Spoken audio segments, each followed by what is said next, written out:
Hola. Hey guys, how are you? Just double checking that you guys can hear me and see me.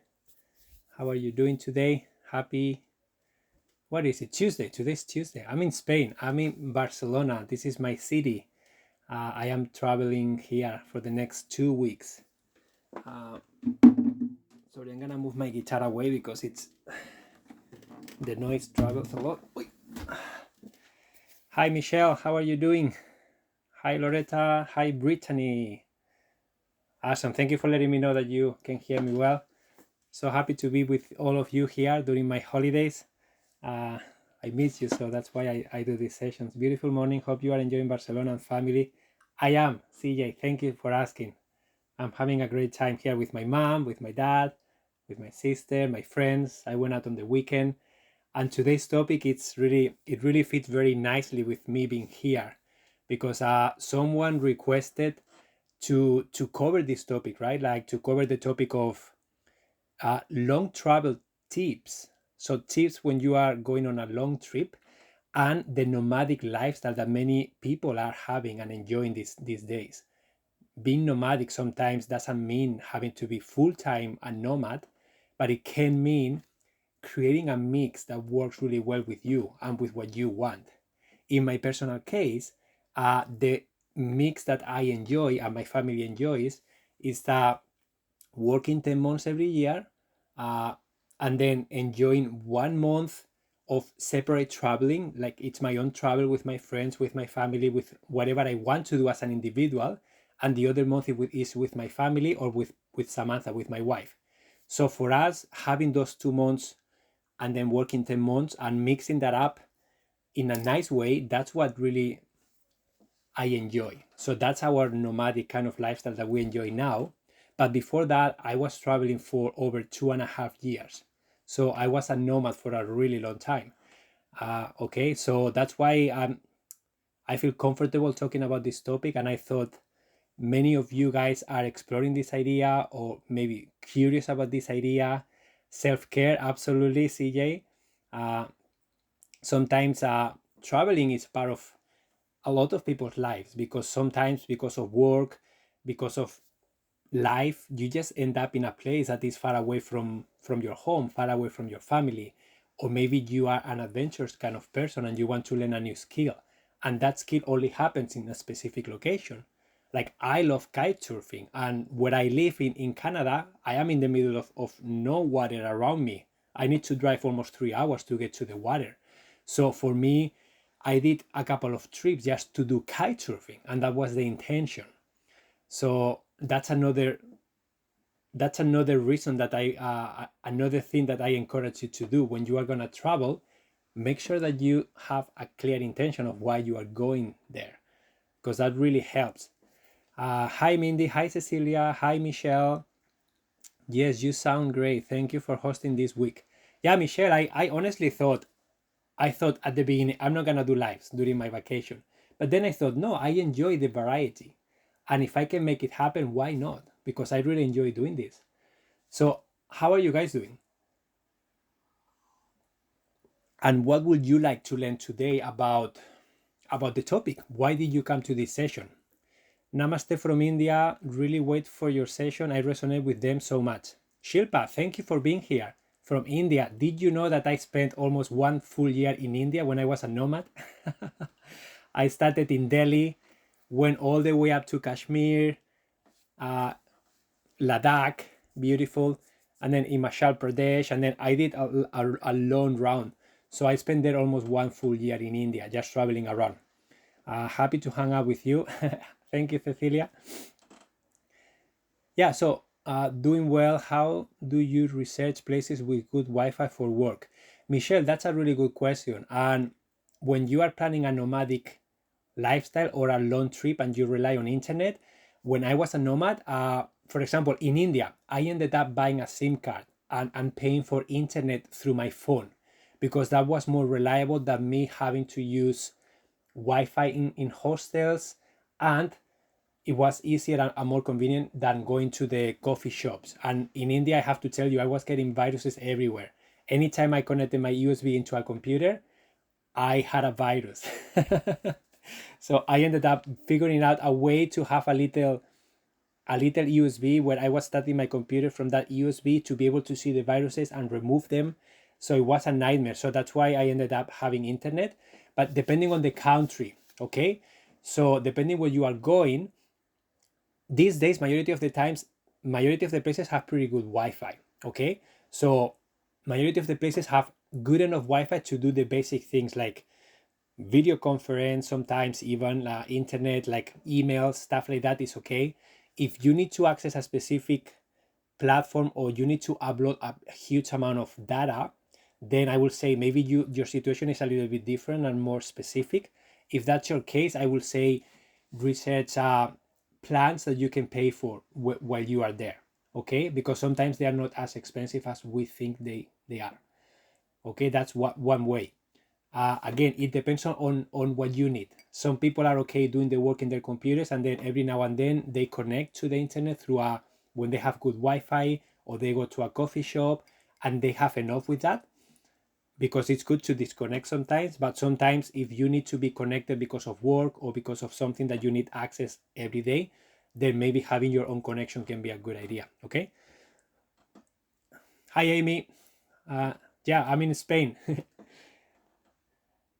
So who who here is thinking to doing a long trip, or to explore the idea of becoming a nomad, or maybe go for a sabbatical? A sabbatical could be somewhere between 2-3 months all the way up to like a year or two. So Michelle, so can you share more about what you are planning on doing so that I can maybe help you out, or if you want to ask a specific question? Heidi, how are you? Yeah, I have some ideas here to share with you, but if you guys want to share your specific case, I'm happy to gear the conversation towards your specific needs. Careers can take you traveling as well. I used to be told I was the only person they knew who took a 747 to work every week. Domestic USA, but it's a big country. Yeah, so a lot of people find themselves traveling a lot because of work. Uh, and again, sometimes it's just that's the nature of your job. Some people enjoy that. Majority of the people I talk to, they get tired of it, because I think it's pretty exhausting, to be honest, if you do it every week. Yes, eventually in a van. Do you travel in a van? So Jay, I did have my own van, and I did buy a van when I was in New Zealand. I actually had two vans there, and I traveled with van. So it depends of what the experience that you are trying to do. What I found out, my personal experience traveling with a van, when I was in Spain, I had one too, but I was not being a nomad in Spain, but I used it to go away pretty much every weekend. And I had the ability to sleep inside. I had the ability to like be very flexible, and that saved me a lot of money in accommodation. And I was just camping. I was traveling very minimalistic. So it was like being in a tent, but instead of being in a tent, you are in a van. So it's safer. It's drier. You don't get wet if it rains, and you can cook a little bit. So that was in Spain. When I was in New Zealand, I was fully on living in there. Okay, and the experience there was nice. The only thing that I found is that because I experienced hitchhiking, I experienced taking buses, I experienced traveling with other people, and the van. And for me, the van was very isolated. I found it very, very lonely. That's how I found it. Because at that time of my life, when I was traveling with my ex-partner, it was okay, but it got to the point that it was very lonely, very like I enjoyed more when I was hitchhiking, meeting new people, and going in adventures with other people, sharing the experiences. I found that more enriching for me. But again, different situations, different needs, different wants. Having a van is great if you are looking to be able to move freely, to be able to have your own home and move it around easily. And then if you like to have your own space and you don't need to share, you don't feel like being social all the time, and you enjoy your own company and sleeping alone, and that's fine. That's good. And depending where you go traveling, you can also share the trip with other people temporarily. That's what a lot of people did. They did a lot of car share and van share, and they maybe go for a week or two, and they share the van and they share expenses, and they travel together. So Michelle says, let me see the comments. going to Dublin with a group to co-work together, want to be productive. Amazing, Dublin.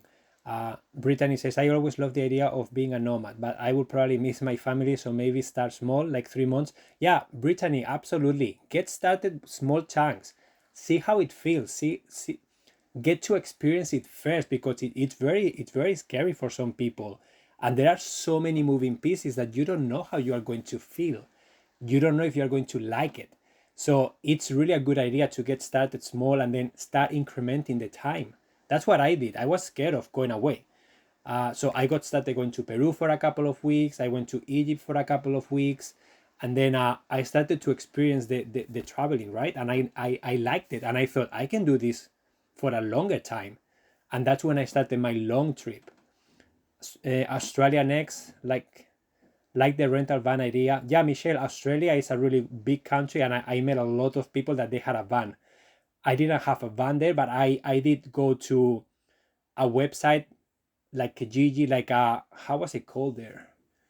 I think it was called Gumtree, Gum3. I think Gumtree was the website I was using there to find people to travel with. And I found this nice lady from Germany, and she had a four-wheel drive. She was traveling alone. And then my partner at the time and me, we were traveling with her, and now she's still a really good friend of us. So it was amazing, really nice travel. We traveled together for like 2 or 3 months. Beautiful. We had a really nice time together. So yeah, that's an option. Oh, thank you. Yeah. So you don't need to own your own car if you don't want to. But you can own your own car, and you don't have to travel alone all the time either. So it's very flexible. And when I was there in Australia and New Zealand, of course, now with COVID and everything most likely is different, but it was so easy to find people. And when people are traveling, everybody's very open-minded. That's another thing. When you get into the traveling scene, everybody's so open-minded to meet other people, because everybody's alone, everybody's exploring, everybody's on that mindset. So you don't feel yourself alone like I feel here, because everybody here is in the group, they are working, they don't have time. Honestly, everybody's busy. They don't have the time to even, who are you? I'm too busy. But when you are traveling, all of a sudden you have all the time in the world. You have all the flexibility in the world, and you are seeking for connecting with people, exploring new places. So people are very open-minded. That was my experience. Okay, we live full-time in an RV for 3 years now. We are moving into our first townhouse in Sedona. Yeah, so Amy, feel free to share here how your experience is, right? Because I'm nervous about being in one place, but I need to heal. Yeah, Amy and everybody and myself, what I felt is that there are cycles in life. Okay, I had a cycle of I needed full adventure, 100% nomad. I didn't want to have any responsibilities, right? And it felt really good. It was very freeing. But then after that, it got to the point that after seeing 1,000 waterfalls, seeing 1,000 like temples, seeing 1,000 Buddhas, and you start, I was lacking meaning. I was lacking a little bit of fulfillment. I was lacking connection with people, because I was very sad to meet amazing people and always saying bye after a few days, a few weeks, and then always saying bye to amazing people that I really liked, but they just left or I left. And it was very tiring for me at the end to see, okay, I'm meeting you, it's great, but you're gonna leave. And I needed a little bit of consistency in my life, and that's when I decided to come to Canada with my wife. Okay, and now I enjoy having that routine. I enjoy having my home, I enjoy having my studio where I can record, but I still enjoy that nomadic lifestyle every year for maybe a few months, right? And I am working towards having a business that allows me to be able to do this anytime I want and travel from anywhere in the world, right? But I still have a base, and that's what I like. I still have a base, and that base, this base right now, is in Canada. Okay, so again, depending on your life situation, depending on what you feel, you are going to create a recipe that is gonna make sense to you. And sometimes that recipe is just going crazy, 100%, leave everything behind, responsibly, okay? Not like damaging anyone, but just what I did, I rented my flat, I sold all my vehicles, I sold everything I owned, I left some stuff with my parents, and then I left, and I didn't have any responsibilities. I didn't have expenses, I didn't have debt. So I was able to pay, I was able to save, because I was planning this trip. We were planning this trip for over a year. So we had a person living in our apartment, we rented a room, and then so we kind of planned everything for a year. Okay, 1 full year for us to be able to leave our jobs, to sell everything we had, to save enough money to be comfortable while we were traveling, to get everything ready, to get our blog up and running, to sort all the paperwork that we needed, and to kind of plan the route that we wanted to do, right? So yes, love the interesting people. Did you have any issues with language or cultural barriers? CJ, absolutely. That's another thing that you have to be aware of. For me, I wasn't an English speaking person before leaving Barcelona. My English was really bad. So I struggled for years. I struggled. I still remember meeting people, wanting to hang out with them, and I didn't understand what they were saying. So they were with me. I was smiling, okay, but they were talking to me and then waiting for a response. And I was, what did you say? I didn't understand. Can you speak slowly, please? And after like 1,000 times, it's like, sorry, I can't. I don't know what you're saying. And people got tired and left, right? So it took me a long time to learn English. It wasn't actually until I met my wife Samantha in New Zealand that I was forced to speak English all the time. And I lived with flatmates when I was living in New Zealand, for me it was a big barrier for sure. Language, huge one.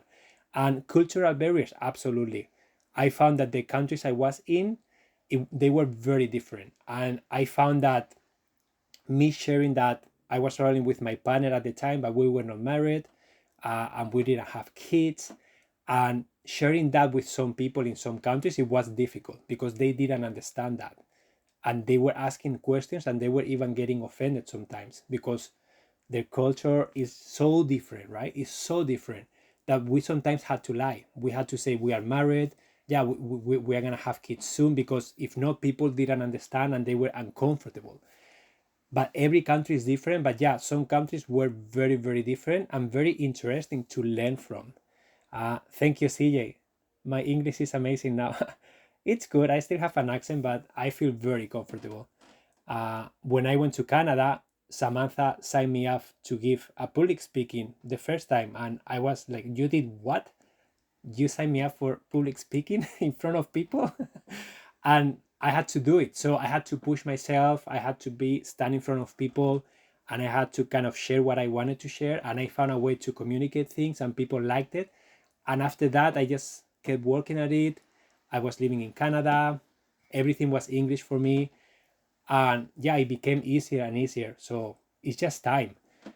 But yeah, that can be difficult. If you are planning on moving to a country where there is a complete different language and they don't speak your language, you need to allow a little bit of time for you to learn, right? And for you to practice.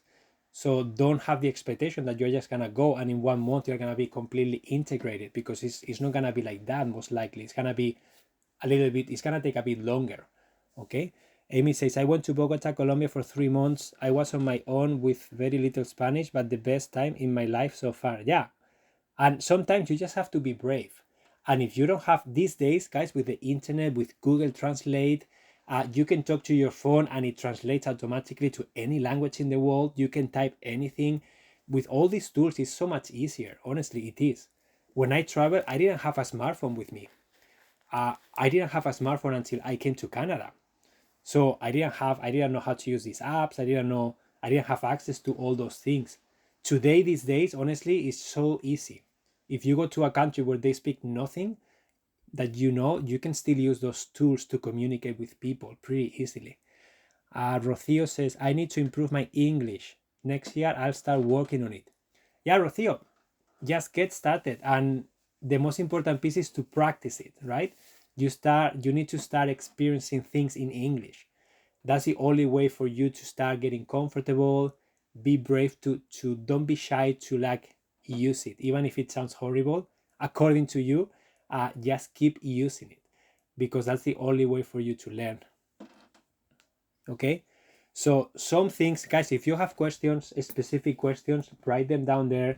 But some of the things that I have here to share with you, I did like a brain dump. A brain dump is where I gather my ideas and write them down in a piece of paper.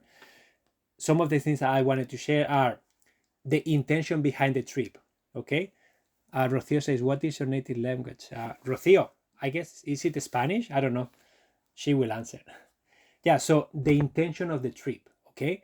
When you are thinking about doing a long trip, doing a sabbatical, or just doing something like this, really reflect with yourself, close your eyes, and then just breathe and just really checking with yourself about what is the intention of this trip? What is my intention?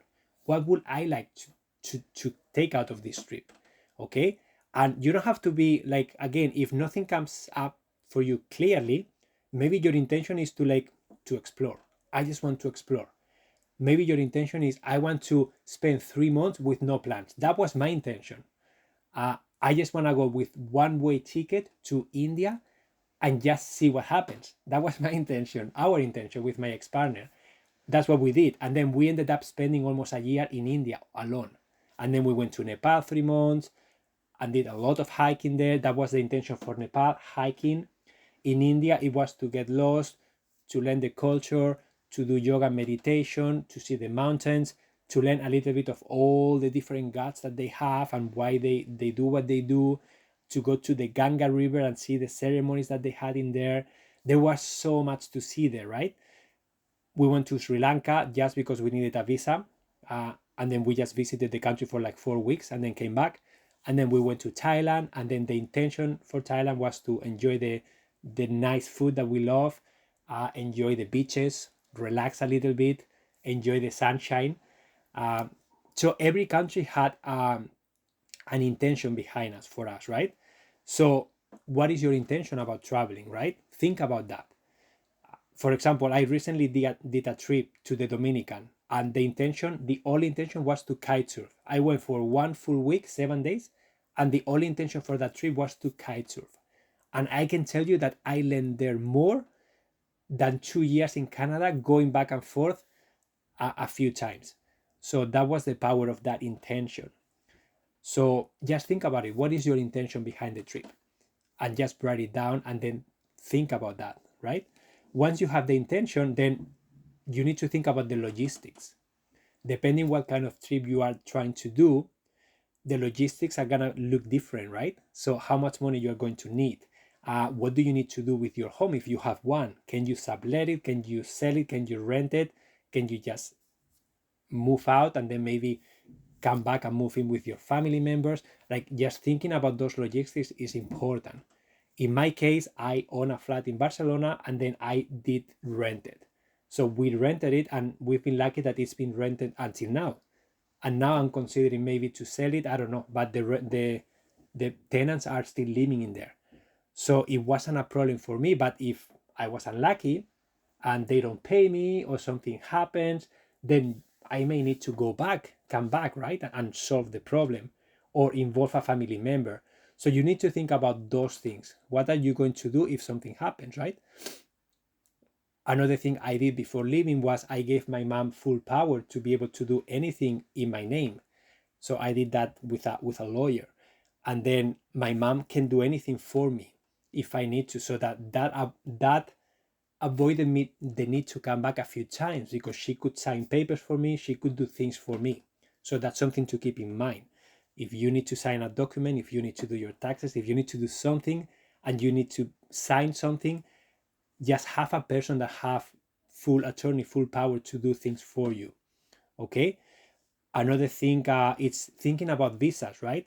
What kind of visa can I get in the country that I'm going? For how long can I stay there? And this is especially important for those of you who are planning for maybe a full year or longer. Normally, if you are from the US, from Canada, from most countries, you can get up to 3 months easily in pretty much any country. But then depending on the country, you have to maybe show income, you have to show savings, you have to maybe do a visa, you have to. So every country is gonna have a little bit of a workaround visa. So maybe checking that, it's important. Okay. Thinking about insurance, that's something that it was a big problem for me, thinking, oh, should I pay for insurance? No. Should I just have savings in case something happens? And that's something that there is not a right or wrong answer, because maybe you pay for insurance and nothing happens and you feel that you wasted your money. but maybe something happens and then all of a sudden you have a huge bill and you are so grateful that you have insurance. So that's another thing to look at, like, am I covered if something happens to me, or am I gonna be a problem for someone else if something happens to me? um, about budget, it's important to think about how much money you are going to need, how much money you need to save. And it's nice sometimes to be able to see how much things cost in that country, and then your daily budget, weekly budget, and monthly budget sometimes really helps, like knowing that you have $30 a day, $50 a day, $100 a day, whatever, for you to do things. Sometimes that helps people understand how much they can do or how little they can do. Okay. uh, Message for Rocio. Okay. Power of attorney, so smart. Yeah, CJ, that's something that if you guys are going for longer than 3 months, I will say, especially I was in Spain and then I was going to India, Asia, Australia, New Zealand. Flying back from those places, sometimes it's expensive. So if I have to pay for a flight to come back and then go back again, it was thousands of dollars. So I was glad to pay, I think I paid €100 or something like that to get that paper done, and then leave my mom a copy of my documents and everything. Just make sure that she could do things for me. Okay. Of course, I tried to make everything online that I could. Everything I could do online. I had access to my banking. So everything I could, I did it online. And anything that required myself, my presence, then I made sure that my mom was able to do that for me. So make sure that you take that in account, because you may have a surprise that, oh, you have to come here and no one can do that for you. And then all of a sudden you have a huge problem. If you have medical needs, research how you will get medications, etc. Absolutely, Amy, thank you. If you guys have any specific requests, any specific needs, you have to make sure that you have, either you are carrying with you enough, or you buy enough in your country and then someone is gonna mail you when you need them. That's something that I saw people do, especially with medication, because if you are traveling with a backpack, you don't want to carry a lot of stuff with you, right? But if you need a specific medication, or you need something specific every X amount of time, people bought enough quantity and then they left it with family members, and then they would contact them, hey, I'm gonna be at this hostel next week or in 2 weeks. Can you please ship me 10 boxes, 15 boxes, 5 boxes of that thing that I need? And then they can ship that for you, or you can check if you can buy them there, because sometimes you can buy those things in the country where you are at. So all those logistics are important for you to kind of research and make sure that you are covered, that it doesn't become a problem for you. Okay. Yeah, so also where I live, to continue to get free medical care, I have to be in the country a certain number of days. Yeah, Kimberly, thank you. Here in Canada is 6 months. If you live for more than 6 months, I don't think you lose it, but you need to be back for X amount of time. And I think there is a transition there where you are not covered. So researching that is also important, right? What happens in your country if you live for longer than that time? Sometimes people just come back and then they leave again. Or sometimes here in Canada, I know a lot of people, they have designed their nomadic lifestyle where they spend 6 months in Canada and 6 months away, because that's the amount of time that, first, it's enough for them. Second, they don't have the problem with the healthcare. They don't lose it. And they enjoy that. They enjoy that variety. So that's another thing, that you don't have to be full on nomadic if you don't want to. My psychiatrist wouldn't prescribe after 3 months, even within the US. Yeah, again, any limitations that you may have with your doctor, you need to take in account that. So in cases like this, that maybe you have a limitation of 3 months or something, you can still do something for 3 months and then come back. So it's not that you have to stop traveling. You can still do a lot of stuff, right? And Kimberly, you are Canadian. You can still live for more than 6 months. You won't lose it forever. But I think there is a transition amount of time where if something were to happen, maybe you can be in trouble. But I don't think you just lose it forever. Again, those are questions to ask to the professionals. Maybe going to the specific place and ask, what happens if I do this? what can I do to get it back, and then exactly have all the information so that you can make an informed decision. You just map out the time frame. Yeah, exactly, Amy. For a lot of people, they don't want to be full-time nomads anyways, because they have families, they have interests, they have like maybe a home. So maybe for them, like I know people here, for example, I know that there are some places that they are like a campground, that they have bungalows, but people there can only live 10 months every year, and 2 months they have to leave, and then they will come back. Okay, it's like a trailer park kind of idea. So I know a lot of people, they use those months to go traveling, and that's their sabbatical, that's their nomadic lifestyle, and every year the same 2 months they leave. So if I have a flat there, I can contact them and say, hey, my flat is available for 2 months. And some people may be, okay, I can come 2 months to your house, and then I will go traveling, and they will pay me to stay there, and then they can go back to their home, and I can come back to my home. So that's another idea, that sometimes you can research all these ideas if you have a home, so that you can actually do something and you don't have to pay for two places, right? Because that's another thing. If you live and you are paying a mortgage or rental, you can have someone else living there while you are gone, and they are paying you for that. So what else do I have? Communities that you can use, communities that are online, communities that I personally use when I travel, and I love them. The first one that I use a lot, couch surfing. I don't know if you guys are familiar with that. It's couch, like a couch where you sit. So you are surfing their couch, pretty much. COUCH, and then surfing, SURFING. So that community, I used it so many times. I stayed in Thailand, in Bangkok, with a guy for like 3 weeks. I stayed in Australia with several people, in New Zealand with several people. It was amazing. I met so many amazing people there. And it's not only couch surfing. When I used it, it's been a while, so I don't know. I know it has changed over time, so I haven't used it in the last few years. But when I used it, you could crash in someone's home. The idea behind that is travelers helping travelers. Okay, so for example, when I was living in New Zealand, I would host couch surfers that were traveling by, because when I travel, a lot of people help me out. Okay, so there is no money involved, and then ideally there is some sort of a change. It's just not a place that you go crash and leave. There is a little bit of communication, a little bit of like spending time together, and the expectations are different for everybody. But I used it, and then people helped me out a lot. They gave me like place to sleep. Sometimes I stayed there for days, sometimes for weeks, sometimes for one day. Everybody can say what they want to offer, and sometimes they don't have to offer sleeping. They can just offer an experience, like say, hey, I'm in Barcelona, if you come to the city, I'm willing to spend 3 hours with you, and I will show you around. And that's my way of giving back to the community. Okay, so I remember that so many people helped me out, hosted me, showed me the city, cooked food for me. It was amazing. When I had my own place, I did it a lot, and I had, I don't know, hosted probably over 30 people in a year and a half, and all people that were passing through, and they were contacting me, hey, can I? And I was with another group of people, so they would join me to go out to do stuff, and it was very fun, very nice.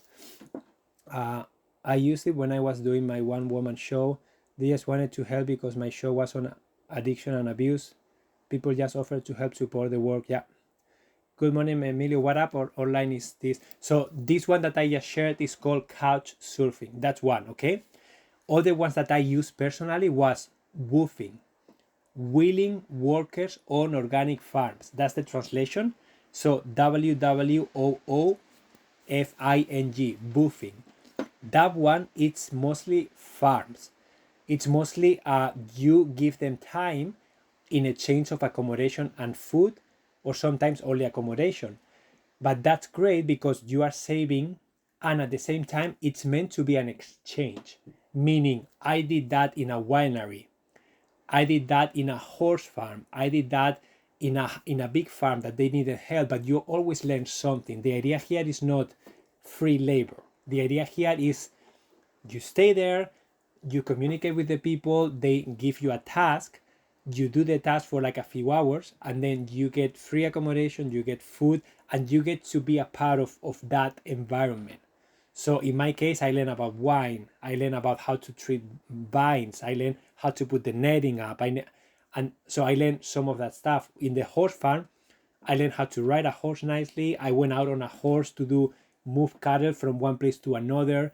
It was amazing. I really enjoyed it.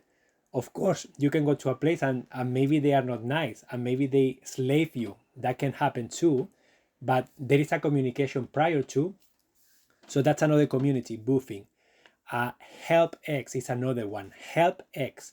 I use that a few times, and that's more of a volunteering, but it doesn't have to be farms. It was more like stay at my home and teach me Spanish for an hour, and then I give you free place to stay. Or maybe come to my house and maybe cook me breakfast and lunch, and then you can stay. Or maybe come to my house and maybe help me fix this electrical thing, and then you can stay for free. So in my case, I have skills of electricity, plumbing, stuff like that. So I was trying always to use those and say, hey, I am handy, I can fix things, or I can teach you Spanish, or I can teach you salsa dancing, or I can cook you Spanish food.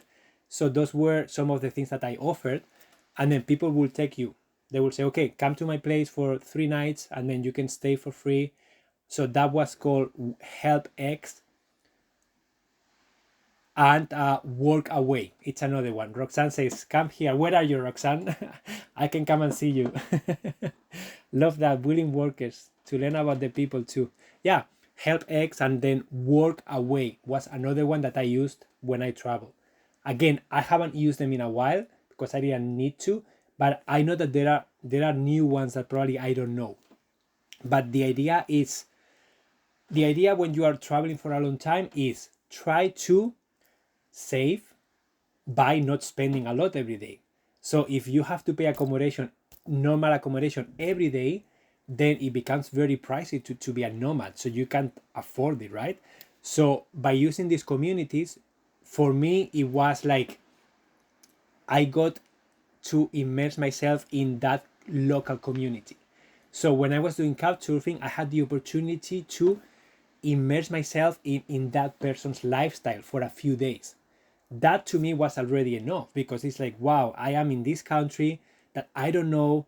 I am living the life of this person. I'm seeing how they function. I see what they do, where they work, what they do for fun. They show you around the things that they like, and then you share something that you like with them, and then at the end of the day, there is always an exchange. The idea here is that, okay, I know that there are people that abuse the system, of course, like in everything else, but the idea behind this is that when you are writing someone, you are not just writing, hey Emilio, I want to crash at your place on Tuesday night, are you free?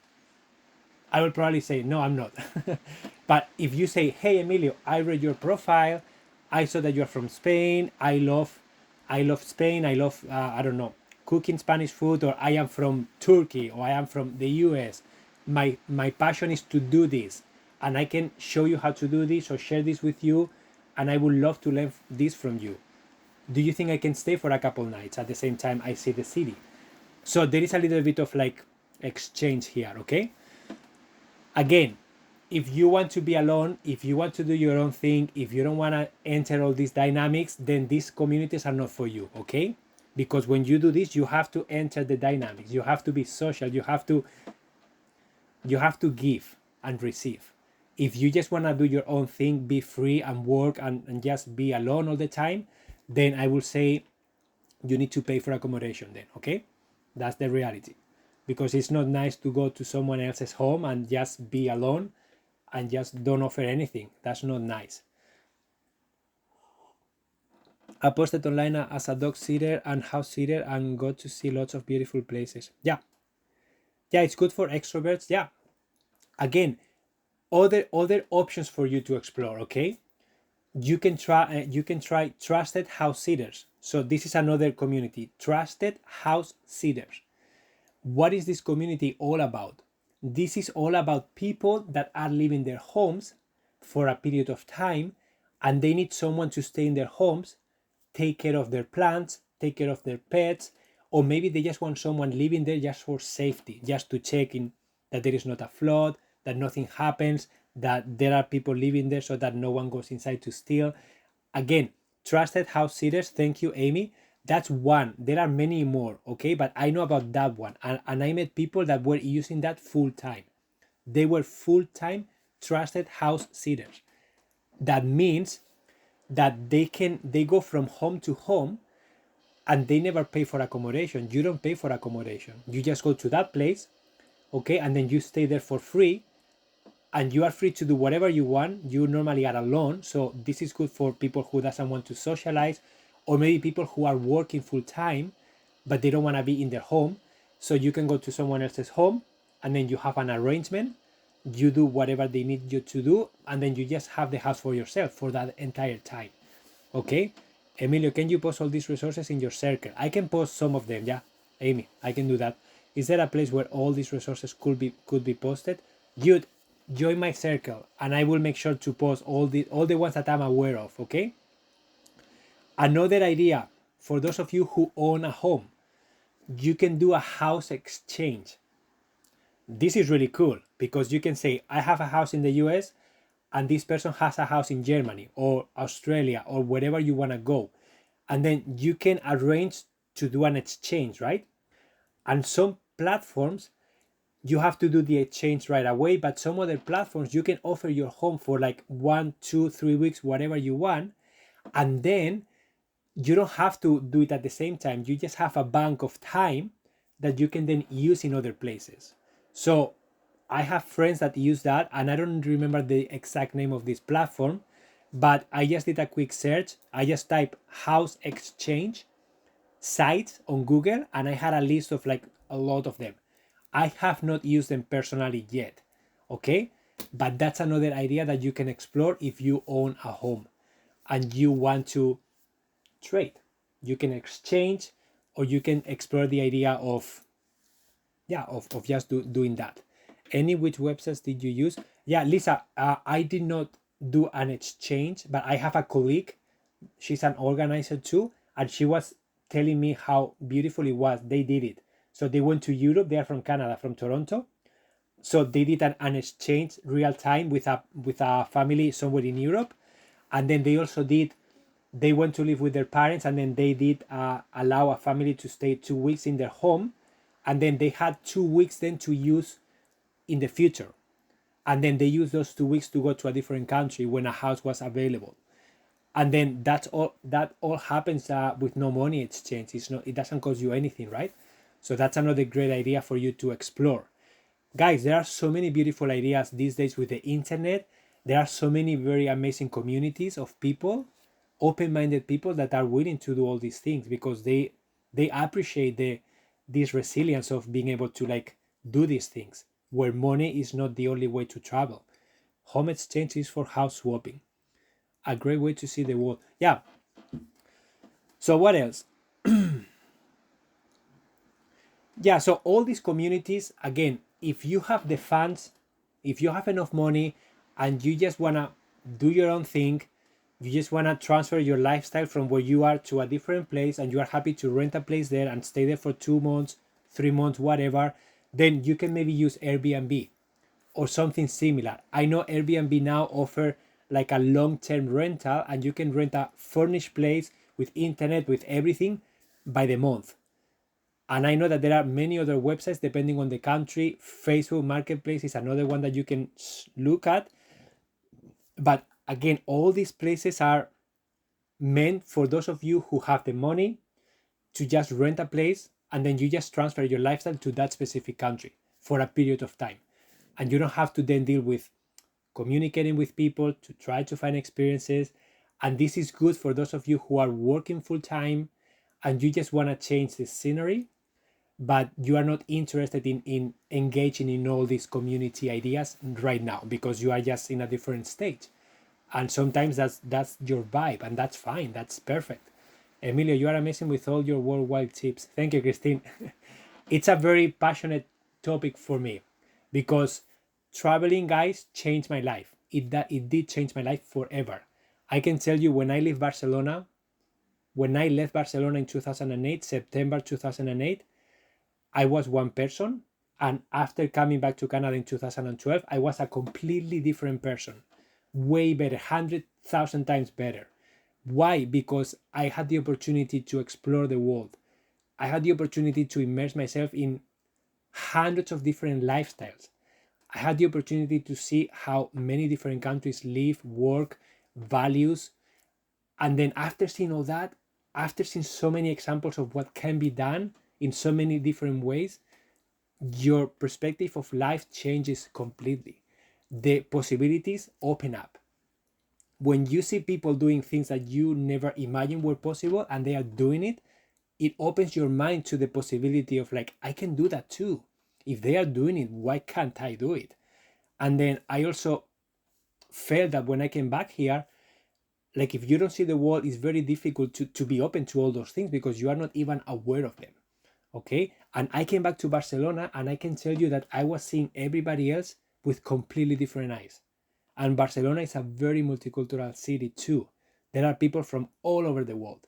And when I left, I didn't understand many of them. I had no idea why a Chinese family, 3 Chinese families were living in one apartment. I didn't know why the Pakistani guy in the store downstairs was having a nap behind the counter. I didn't know what so many things. And when I came back, I understood everything. I understood everything because I saw it and I appreciated the different ways of doing things in life because they're just different and why people do what they do. So it's such an your mind just explodes. My mind exploded. Love Home Swap, another website. Nomador. Thank you, Amy. Seeing the world opens you in immeasurable ways. Absolutely, Roxanne. And you don't have to do a crazy trip like I did, like a 3-year trip or 2.5-year trip. You can immerse yourself for a few weeks in different countries, and then you will get the similar experience. I wouldn't say the same because you don't have enough time to live there.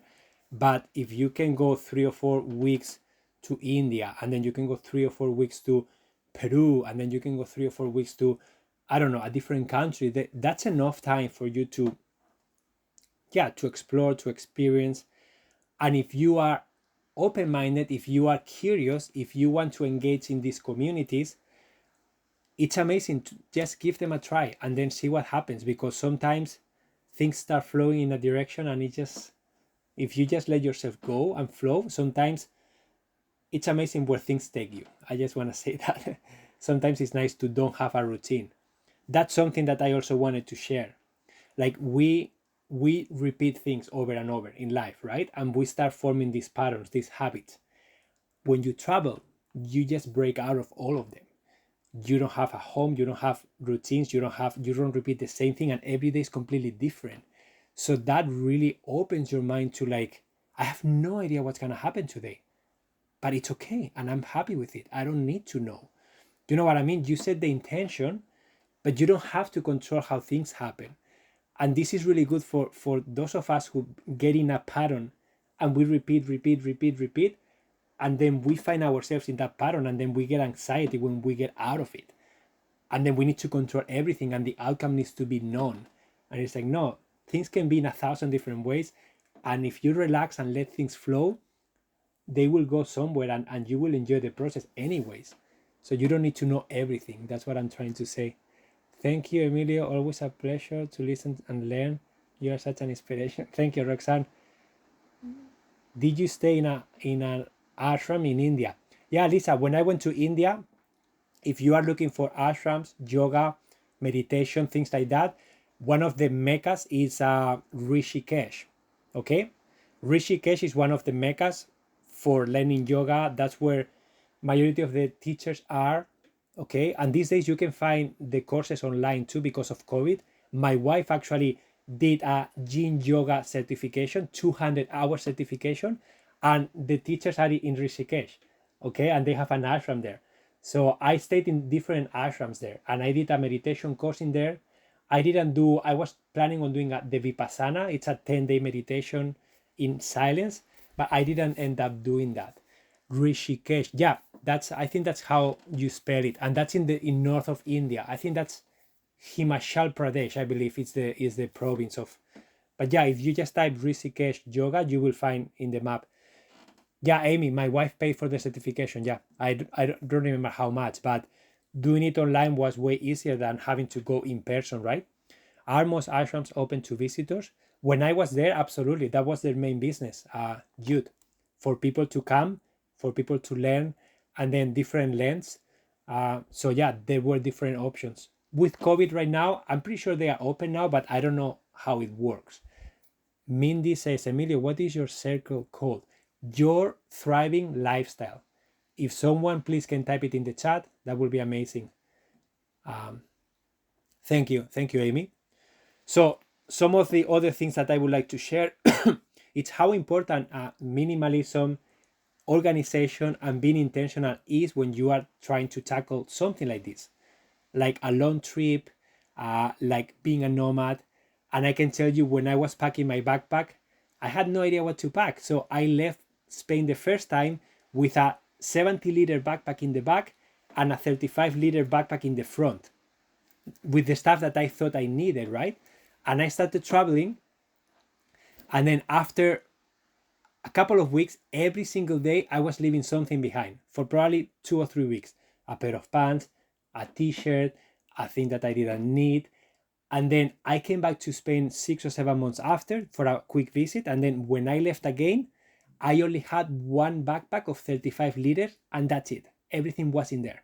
So you can imagine how much you learn when you are doing a trip like this about yourself, about your needs, and about what's really truly important to you. And I had a laptop too at that time. I had a tiny laptop. So I had everything I needed in a 35-liter backpack. Can you imagine that? I couldn't believe it. It's like I can't believe I'm traveling the world with this backpack. It's just amazing. When I live years out of 3 bags, I had a Mac, a crystal, like a session started. What's important for me for the other is very different. Yeah. So you learn, but the countries I was traveling, it was very easy to stay in guest houses. It was very inexpensive. So I didn't need to carry food or my Mac or anything like that, because you don't need to. It's more expensive to go to the supermarket and cook than to actually eat local food. That happened in India, in Thailand, in all these countries. It was just easier for me to do it that way. Australia, New Zealand was different. That's more like Europe and Canada and the US. It's worth it to just go to the supermarket and cook. So every country is a bit different too. So that's why you have to look for forums, ask people who have been there, ask how much things cost, maybe use the Lonely Planet guide or something similar to get familiar with the cost of things. Okay, but yeah, those are some of the things that I wanted to share with you guys today about nomadic lifestyle and long trip tips. So guys, who is gonna go on a trip next? Can you post in the circle what's needed to take with you? So Jude, I can Insight Timer doesn't let me share links, external links, because I have a blog post, a blog that I used to write when I was traveling, and I have a list of things that you need, and everything was in there, but I cannot share the link in here. Can you post in the circle what's needed to take with you? Yeah, again, sure, but what's needed, I can share it with you right now. Like 2 t-shirts, 2 pair of socks, 2 pair of underpants, 1 pair of pants, 1 pair of shoes, my laptop, the charger, a book to read, sunglasses, my phone, my charger, and pretty much that's it, because I was washing every single day. That's the thing. It depends on the kind of trip that you want to take. Because I was backpacking, carrying everything with me, and I was moving every few days, I couldn't have much. I didn't want to carry a huge suitcase, and so that's what I was doing. Some people will say, I will never wash clothes every day, and I would rather carry more quantity and then do laundry every now and then. Some people did that, and that's fine too. So that's very like subjective. Some people may need more than others. But once you get started, you will find out very quickly what is it that you need. And for those of you who are unclear, I will invite you to do, this is what I did when I started camping when I was little and I wasn't sure what I needed. instead of going really far away and then try to set the tent, try to eat, try to test the system I had to make sure that I didn't forget anything, what I did, I prepared for the trip, but then I went around the corner and I camped around the corner, really close to my house. But I did the whole experience there. So I packed everything the same way, I had the same clothes, and then I spent 2 or 3 days around the corner just with what I bought. And then I had a list with me. Oh wow, I forgot this. Oh, this is I didn't use this. I don't need it. I forgot my lamp. I need that. Oh, I was really cold. I need an extra jacket. So you start creating that list, and then that list have it somewhere that you can keep adding and removing things. And then now myself, I have a camping list, I have a traveling list, and I have a kayaking list, because sometimes I go kayaking and you need specific gear for that trip. So every time I do something different, I normally create a list, and normally it lives in Google Keep. In my case, it's Google Keep because I can access it from any device. And then anytime I go camping again, I don't have to like break my mind trying to remember. I open that list and I have every single thing that I needed when I actually did it. And when I was camping the first time and I forgot my iPod with a podcast and I'm so bored. For example, I will write down iPod with a podcast, or download movies from Netflix on my phone to be able to watch them at night. That's on my list. You know what I mean? Like every single detail that I forgot, every single action that will benefit and make the trip more enjoyable, I will add it to that list. And then open the list and then you have it there. It takes one time to create it, and then you perfect that list every single time you use it. That's what I would recommend you do. We started the RV living 3 months in a hometown. See, Amy did that thing. You need to try and test the idea because you don't know. And it's something new for you. So allow yourself the time to experience, to test it without pressure. So for me, I didn't want to go to India without knowing what I needed, the basics, right? So I made sure to do trips before that. And then when I went to India, yes, I had more stuff that I needed, but I had the stuff that I needed at the end. I didn't forget anything. Okay. And you can always get things there if you need to. Great going, Amy. Yeah. So guys, what's coming up for you before I leave? It's almost time. Trial run is really important. Yes. Then you build confidence and take bigger risks along the way. Yeah. Trial run. Allow yourself a little bit of time to test it. If you are planning on doing a sabbatical and you are unsure of what you need, allow yourself to maybe do a weekend away, close home. Maybe go to a friend's home and simulate that you are away. Simulate that you are doing couchsurfing on someone else's home and see if you packed everything that you need. See if you like it. See what you are missing. Especially for those of you who have a computer and you are planning on doing like this. For example, I'm doing this live session from Barcelona and I am also recording it, but I don't have my microphone. I don't have the things that I normally have at home. So before coming in one of the sessions, I tested the idea. What happens if I record the session using an app on my phone? How is the sound quality? Can I share it? Will the recording stop after a period amount of time? So right now, as you see, I have my phone here and it is recording with an application that I already tested and I know it works because I did it at home. But I tried different things before that and they didn't work. So I didn't wait to come here and then fail. I simulated the idea at home, and once I had a system that was working, then I come here and I feel so confident because I have experienced that thing before. So allow yourself to do something similar. And if you overpacked, take note of what you didn't use and get it off your list. Yeah, absolutely. And that's the only way for you to discover it. You have to do it. You have to actually experience it. That's the only way for you to know what you didn't need or what you didn't pack that you needed.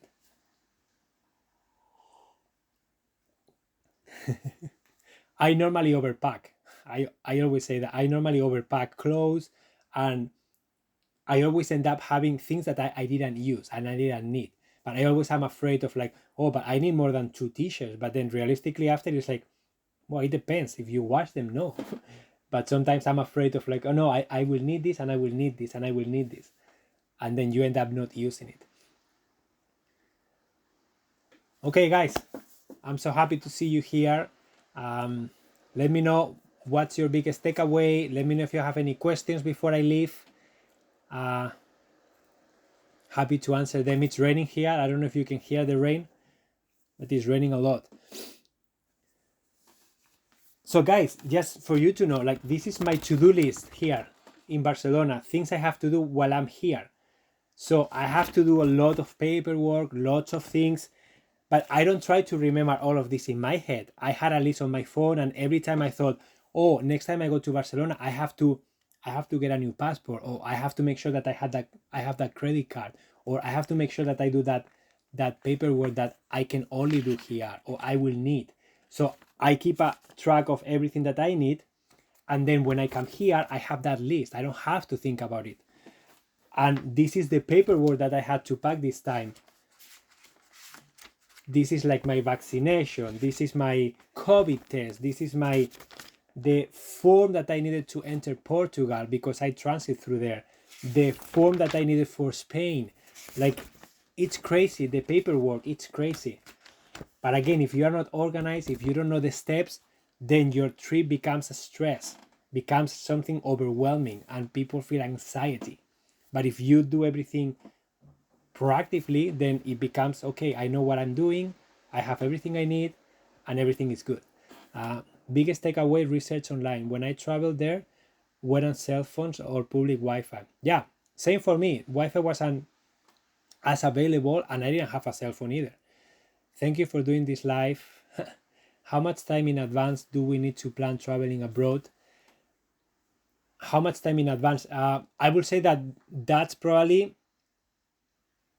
the visa is one of the only requirements that may stop you from just going if you need a visa. But other than that, I would say whatever you need to plan in your end, like getting the visa and booking a flight ticket, it just can't happen like that.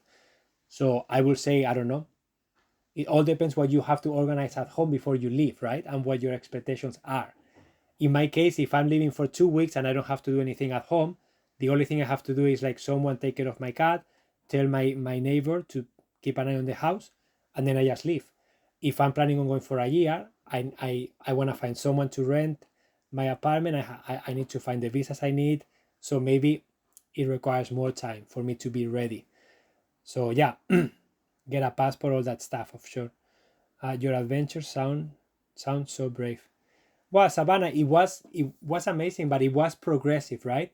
For you, it may sound like a crazy, but it was. I started with a little trip, and then I did a bigger one, and then I exposed myself to a bigger one, and then it became more and more comfortable. And that's how you have to do it. You have to get started small, or sometimes just go for it and explore it. And you can always come back home if you don't feel well, right? Like, that's the worst case scenario. Can I offer something to encourage others here? Yeah, Amy, of course you can. This is an open community. You have beautiful open view of the world. Thank you for sharing. My husband and I enjoy learning bits and pieces of other cultures and languages and honoring them. Yeah, CJ, I saw so many different ceremonies. Like, I remember, for example, being in, I think it was Cambodia or Laos, one of these two countries, Cambodia or Laos, or maybe Vietnam, south of Vietnam, one of those countries. I remember arriving to a village. We were hiking, right? We arrived to this little village, and there was a party happening. It was a party. Everybody was eating. Everybody was happy. Everybody was dressed in really colorful clothes. And then when we asked, what's happening here? They told me, oh, someone died. What do you mean someone died? So this is a funeral? Yeah, this is a celebration. No, it's not a funeral. It's a celebration of life. We are honoring everything that person did, and we are having a party because that's what that person want us to do.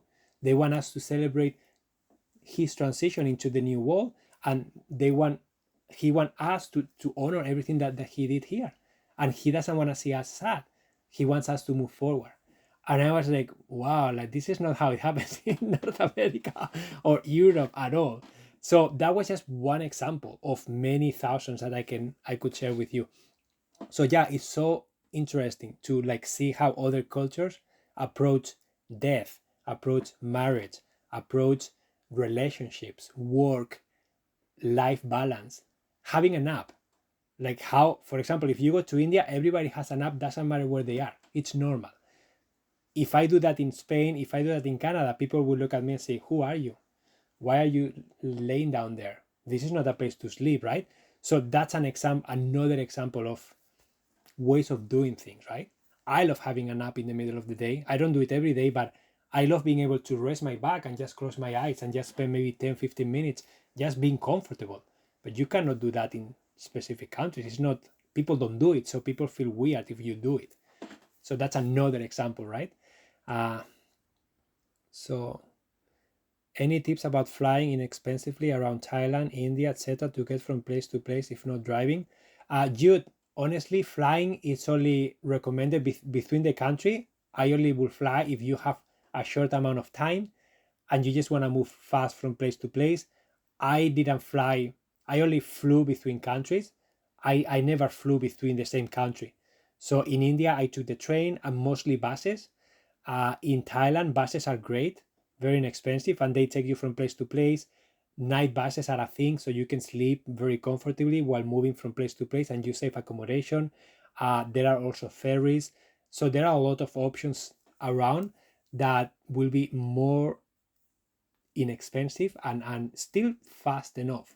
Okay, but if you want to fly, then yeah, flights are what they are. They are more expensive. But yeah, you can online, just check online. That's what I will do. Google Flights, I find it to be very nice, because you can, if you are flexible with dates, you can put your destination and then you can put the dates, and then you can see a calendar of all the prices, right? So you can select the cheapest dates and then you can be flexible about that. That's how I booked this flight to Barcelona. I just opened the calendar and then I saw the cheapest flights, and then because I'm flexible, I say, okay, I'm gonna go from the 18th to December 1st, and those were the cheapest flights, and that's how I did it. So I will say using a website like Google Flights or something similar that can compare flights from different companies, and then allowing you to look at that calendar so that you can select the most inexpensive rate. Okay, that's what I would recommend you to do. Americans have a not so good reputation for respecting other cultures. Yeah. Thanks. Didn't know about Google Flights. Yeah, use it. Give it a try. Google Flights. And I normally go to my Google Chrome, the browser, and I open an incognito tab. So you can do that. And then that way it doesn't track who you are. So that if you go back to check the same flight, they don't know that it's you, hopefully. And then the price doesn't go up. That's another tip that someone told me and I use it now. Just open an incognito tab so that the profile is not the same, and then they won't know that it's you coming back. Okay guys, time is over. Thank you so much for being here and for participating in this discussion. I really liked it. If you enjoyed it, feel free to donate. Oh, I have an announcement that I forgot. Oh my god. So my workshops are live.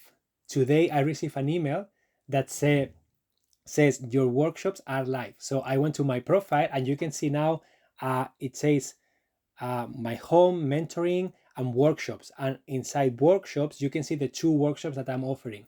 One is in January, 2 sessions, and the other one is in February, 4 sessions. Okay, so you can see how many spots are open there, and then you can see the price and the description. Everything is in there. So if you are interested, go and check them out. It's under the tab that says workshops. Okay, and I didn't hear back from my new course yet, so it's not published yet, but it will be soon. Okay, yeah, thank you. I totally forgot, guys. I'm really bad at promoting myself. Oh my god. So yeah, that's available there. And also just a reminder that I offer one-on-one mentoring calls if you are interested in diving deeper into any of these topics that we cover. And a one-on-one call is a video call with you and me, and it's way more intentional because we can see each other, we can talk to each other live, and we can dive deeper into whatever you are going through. Okay, I'm really enjoying those. So feel free to book one if you feel that you can need them, that you need one of those. Okay, and that's it, guys. I hope you have an amazing rest of your day. I am gonna keep going with my day here in Barcelona, and I will see you on Thursday. Okay, so in 2 days at the same time. If anything happens, I told you the other day, if anything happens, I will postpone the live to another day, but I will try my best to be here. Okay, so I will see you then. Okay, Adios. Enjoy your vacas. Thank you, Brittany. Have an amazing rest of your day. And thank you for being here. Bye.